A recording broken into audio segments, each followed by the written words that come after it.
This is Julien, and I'm here in New York City, and what we're going to jump into in this video here is a segment from last night's live event where I revealed the top success principles that have helped me generate millions of dollars, travel the world, and live a life of my own design. So if this sounds appealing, if you resonate with this, if you want the same, pay attention and enjoy.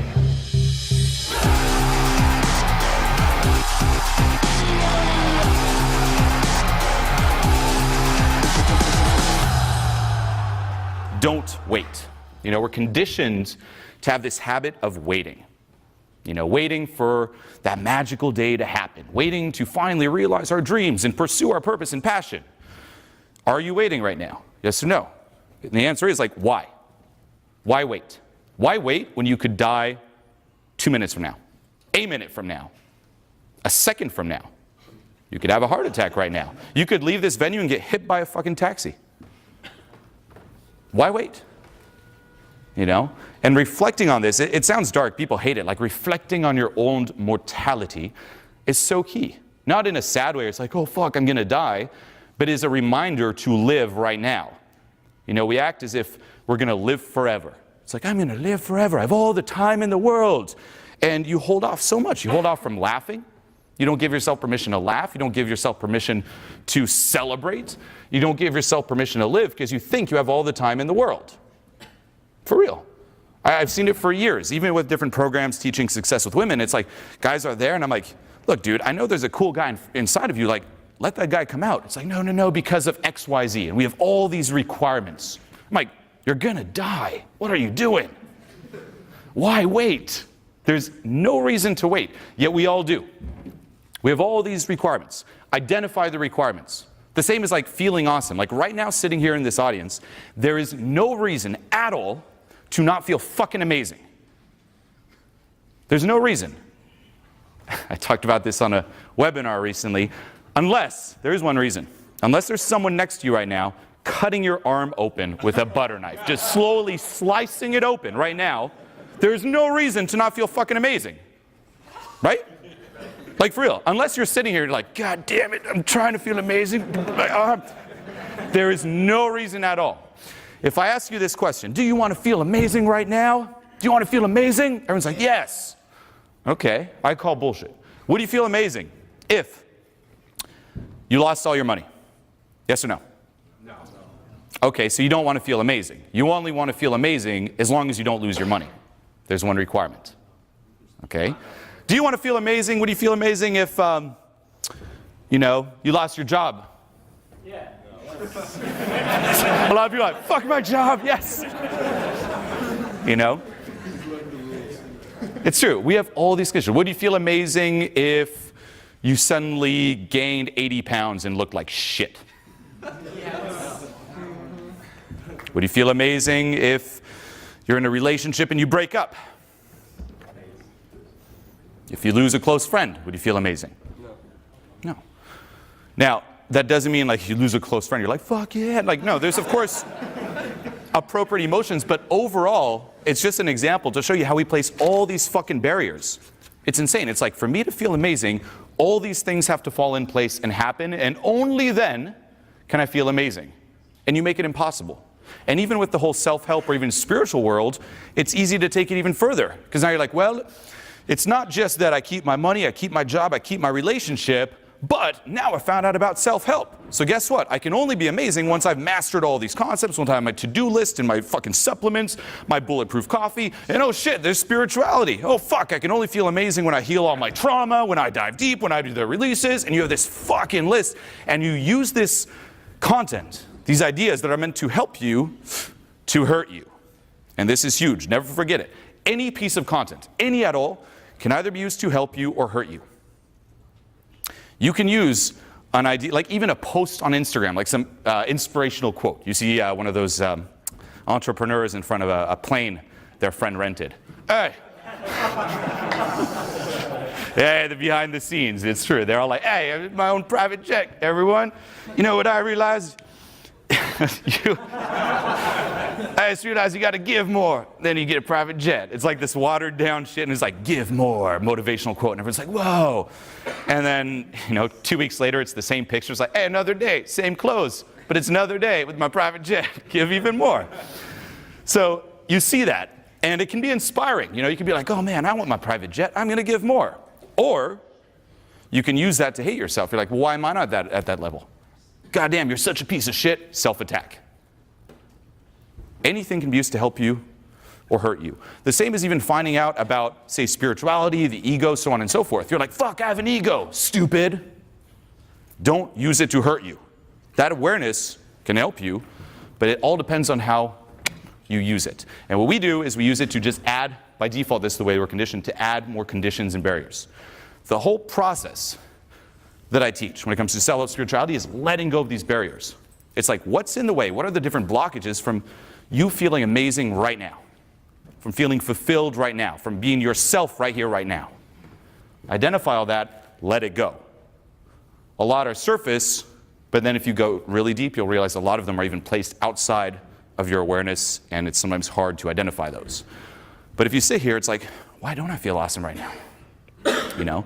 And sometimes it's even unrealistic. Like, for me to feel awesome, I need to be famous, and everyone needs to approve of me and be clapping around the world at once. Otherwise, I can't. You know? And then you just keep waiting and waiting and waiting. Stop waiting. Start living now.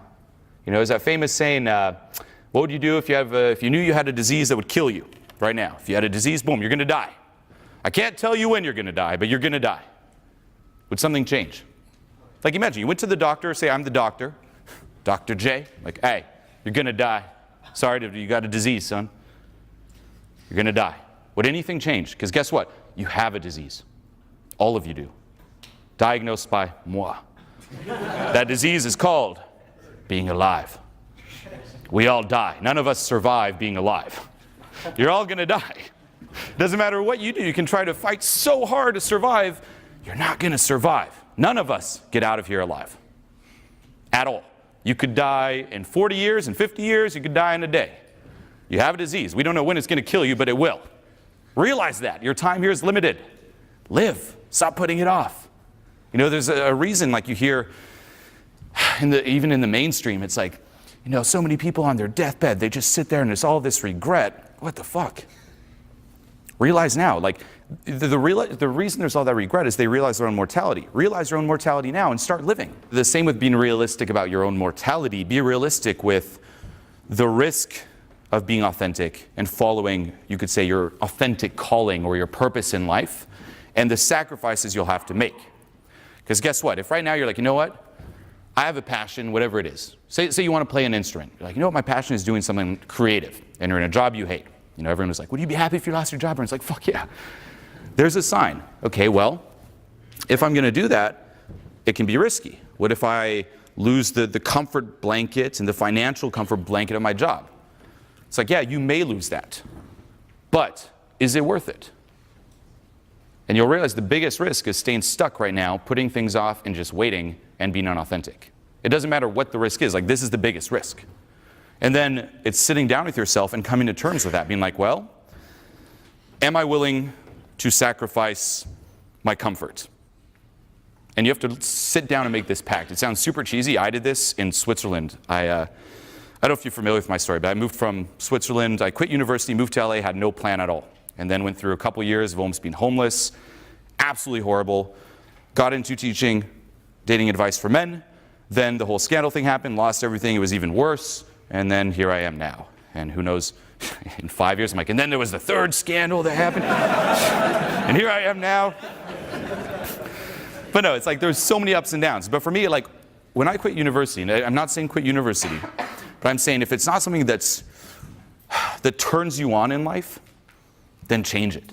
And I sat down with myself in Switzerland. I'm like, okay, well, what are you doing here? And I was 20 years old at the time. And I'm like, well, I'm going to quit. I'm going to move to LA, and I'll fucking wing it. And I had no money. I worked that summer on a garbage truck as a summer job to make some cash. And then just told my parents and my whole family, it's like, hey, I'm quitting. Like, what are you doing? Just winging it. They freaked out, disowned by my family. We're on good terms now, but disowned at the time. Moved to LA and landed at the airport with my guitar in one hand, because I was really into like music at the time, and I was like, $5,000, a suitcase, and here I was. Now, at that time, I sat down, I'm like, okay, it's possible you never make it at all, and you remain this fucking bum in LA. Is it worth it? Yep. I literally sat down and was like, yep, it's worth it. It's possible that you never have enough money to have a secure place to live. You don't have enough to even form a family or have kids. Is it worth it? Yep. For me, everything was worth it. It's possible you have to sacrifice money, sleep, time, comfort, anything. I'm like, yep, everything is worth it. Because I was dying inside.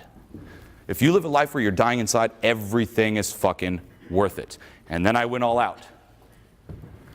And the crazy thing you'll notice when you go all out is that when there's that necessity that kicks in, and when it's something that's true to you, new opportunities and options start opening that you didn't notice before.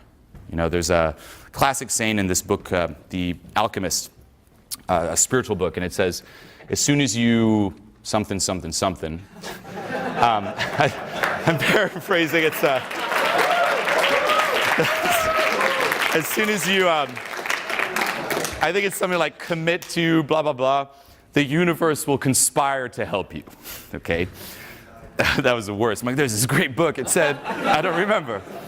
But it's true. It's like as soon as you actually make that shift, you're like, I'm doing it. I'm sure you've heard of your RAS, your selective focus. You're going to start picking up on things that you didn't notice prior because you didn't make that shift. And then you do. And then you got to start taking massive risks. You got to literally be okay staying in that unknown and take a fuck ton of risks. Okay? Paying your dues. We all try to find the easy way there. None of us want to make sacrifices and pay our dues. Pay your dues. Be willing to lose everything to obtain everything. Okay? And that's what I did. Like literally, moved to LA. I would do whatever I could to just start moving in the direction that was my calling. Even when I first started helping out and working in terms of teaching dating advice, I was assisting at first. And it was one of the first times I met Owen. He was like, well, you know what, you can probably come help out this weekend on program. I'm like, oh, cool. He's like, you have a car, right? Because you need a car. I'm like, of course I do. I didn't have a car. I was broke. I was this broke fucking kid who was working at this clothing store. This is called like Lucky Brand Jeans in LA, making like $8.50 an hour. Broke as fuck, living on the living room couch of this gay guy in Hollywood. Completely broke. And I'm like, yes, I have a car. And guess what? I did whatever it took. I called, it sounds fucked, but hey, for the greater good. I called my grandmother the night right after, and I'm like, Grandma, I got promoted at my job. She's like, really? That's great. And I feel so bad for this, but hey, got me here. Huh? Because I got promoted at my job. She's like, really? I'm like, yes, but I got to go to this other location now, and I need a car to get there. Can you lend me $2,000 to buy a cheap car? And she's like, yeah, I'm so proud of you. And then she soon realized that there was no promotion, and we patched things up, and I paid her back. But like for me, it was like whatever the fuck it took. Sleeping on the floor. There was times where I was like, I told you, like almost homeless, like all out. And people aren't willing to make those sacrifices. And that's why they stay stuck. People try to, again, this is just my perspective. You don't have to agree with it. But people try to stay safe and conserve resources and play it safe and save up when they're younger, when you should be doing that when you're older. When you're younger, like if you're in your 20s, it's not time to save money at all. If you're saving money in your 20s, like what the fuck? When you're 20s is when you go all out with your resources. Spend money to make more money so you're in a really good position later on to bank. If you're saving when you're young, like what the fuck? You're playing small, you know? If I started saving down, like let me save my pennies at the clothing store. The fuck, I'd still be saving pennies right now. You know? So take that mindset. It's like have a bigger picture. Play bigger. Don't wait. And don't be so, I'd say, limited in the way you think, where it's like, I was talking about this actually with my friend at the back, and he was like, you know what, he's little Buddy, I can point you out. It's little Buddy over there. His name's actually Buddy. So he teaches Transformation Mastery with me, and he started traveling with me, and the way he started traveling with me is he just emailed me. Now this is huge. How many emails do you think I get a day by fans? Hundreds, thousands? 4,000? A little less than 4,000, but how much do you think by day? 10,000. Well, let me say, over 3,000. Raise your hand. A day. Over 2,000. Okay. Over 1,000. Over 500. Under 200. Under 100. Crazy. I probably get 1 to 2 a day. I kid you not, 1 to 2 emails a day. Yeah. Hey. I mean, it's crazy to think about, right? You're like, what the fuck? It's true. You want to know why? Because everyone thinks I'm getting thousands of emails, so they don't want to bother. Because like, well, he's not going to notice my email because there's already fucking 1,000 emails, so why email? And everyone thinks that way. Not anymore. Now it's going to be 1,000. Well, it was 1 or 2 until this event, and now it's... But it's true. It's like literally like, if you hit up my email, it's like, I get it. Okay, now I don't always respond, obviously. Don't be like, he only gets 2 and he didn't respond. Fuck this guy.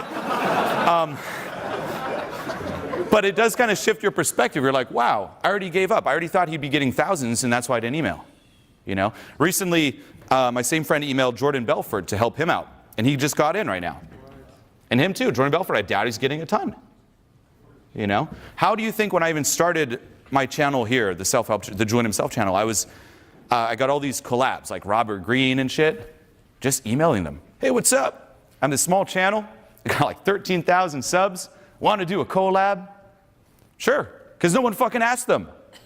That was it. Now, for me, it was a little harder because my brand was so, and name was so toxic at the time that everyone was like, fuck no, I don't want to be associated to you. Until Teal Swan accepted, who's amazing, by the way.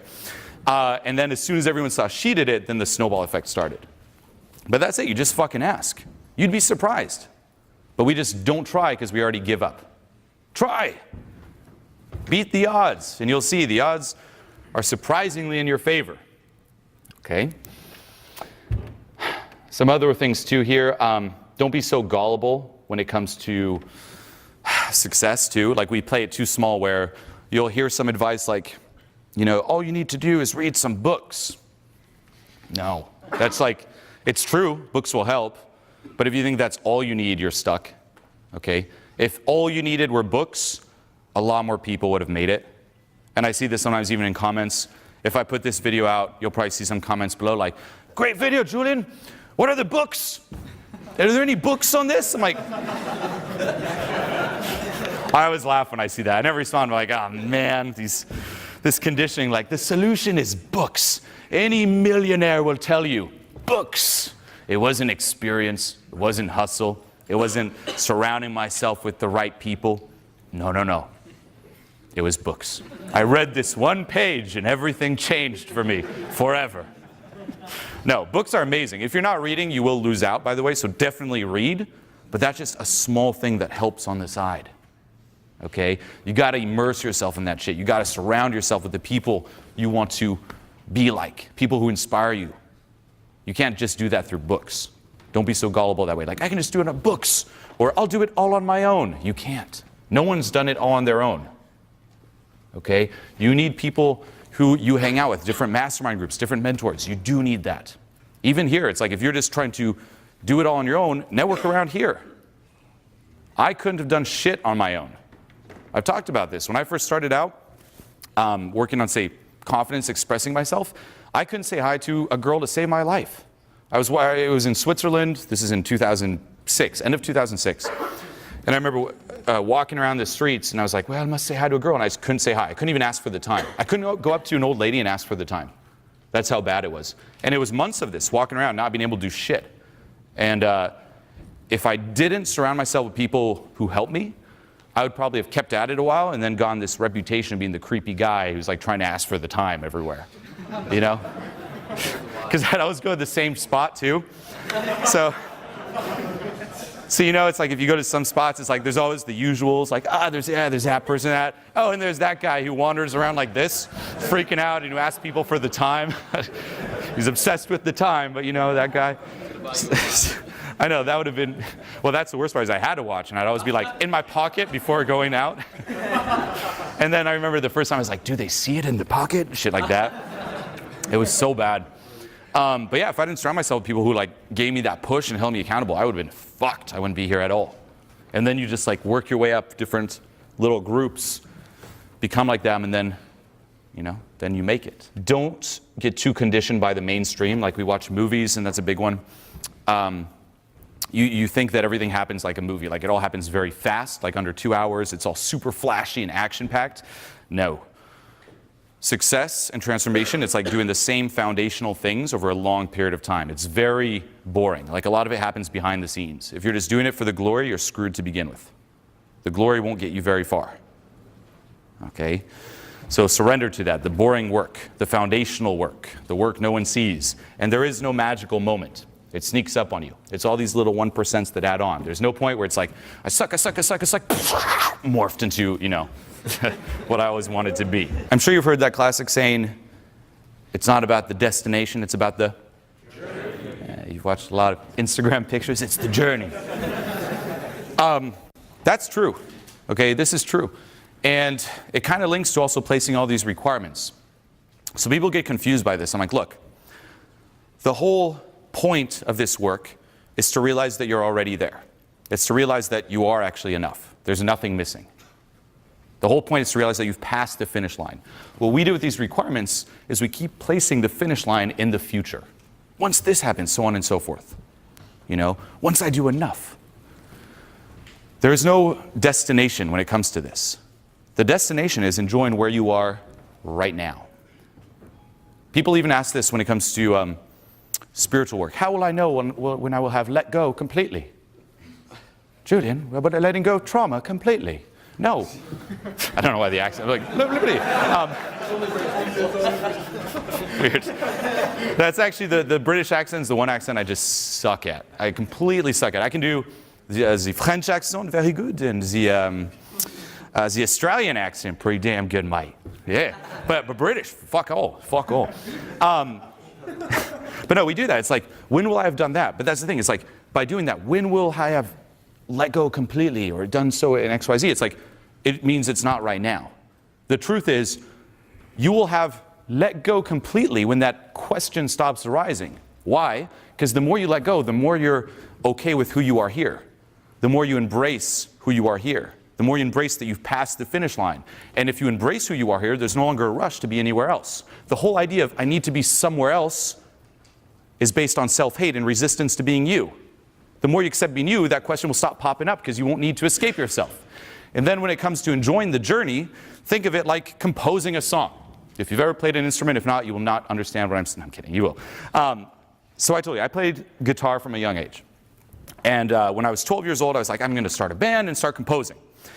And when you compose a song, what you'll notice is sometimes inspiration will kick in. And something like beautiful will come through you creatively. And you're like, wow, this is awesome. This is going to be an amazing song. When that happens, there's not a part of you that's like, this will only be an amazing song when it's completed and recorded and people hear it. There's an assumption it's going to happen and you're going to move it in that direction, but you're completely immersed in the right now, enjoying the right now. Okay? And that's what happens. Like, there's never a point where it's like, I've done enough. It's like the work continues, the journey continues, but you're completely immersed in the right now, moving in a certain direction. There's no need to be anywhere else. There is an intention, yes. Nothing changes. I mean, everything changes all the time. Nothing is permanent. So you do have an intention, like, I'm going to move in this direction. Same with the song, but you're enjoying every step of the way. There's not a only when this happens. And that's how you should live life. Life is this whole song you're just writing right now in the moment. And when you take this frame too, you can't really fuck up. People get really afraid, like, oh, I don't want to start this thing. What if I'm locked in? What if it's not my purpose, my calling? It just adds to the song. Your whole life's the song. Even right now, say you're in a job you hate, that'll be part of the song. Years from now, when you start, say perhaps living more authentically, you'll look back and you're like, man, I was in this fucking job and it's what led me to this, to led me to that. That's part of the whole story, the whole song, the whole movie. So that's the frame of mind I take. It's like, it's a movie, but you're enjoying every step of the movie. The same with the ups and downs. You don't want a movie that's flat or that goes well the entire time where it's boring. That's what gets you in a state of apathy. Celebrate your successes, but also celebrate your failures. That's the excitement. Celebrate everything. We live in an uncertain world. Just turn on the news. What do you see? Chaos, terror, suffering. Things are changing so fast that your head is spinning. You know the feeling, being pulled in different directions by your friends, your family, mainstream media, not knowing what to do or who to believe. Did you ever stop and ask yourself, how did your life get this way? I felt so much shame when it comes to being me, and now I don't feel that shame anymore. I had no way of being able to deal with that pain, and for the first time in my life, I finally feel an inner stillness and peace in myself. I didn't even know what was happening. Like, my hands were just shaking. And it was just like me being my authentic self. Most of us live lives of escapism. Anything to cope with this feeling eating us up inside. Distracting ourselves with dumb things on TV, numbing ourselves with junk food, alcohol, cigarettes, and drugs. Is this the way life was meant to be, or is there perhaps another way? It's been the first time in over 10 years since my dad died that I actually felt like I did before. I've decided to take a stance for good, for love, for authenticity. And I've created a movement of people dedicated to raising the vibe. A movement dedicated to doing something about this, and it's called Transformation Mastery Academy. That was amazing, just being able to finally find that root reason. I really want to thank each and every one of you out of the bottom of my heart. Thank you, guys. Now, I'm not some fake guru promising you overnight results. What I promise you here is a tribe of people to help support you and guide you along this journey. In Transformation Mastery Academy, you'll no longer be alone. You'll no longer feel lost. You will be given the roadmap to true, permanent personal transformation. Enough with this fake life of quiet desperation. Step into your truth and join the movement.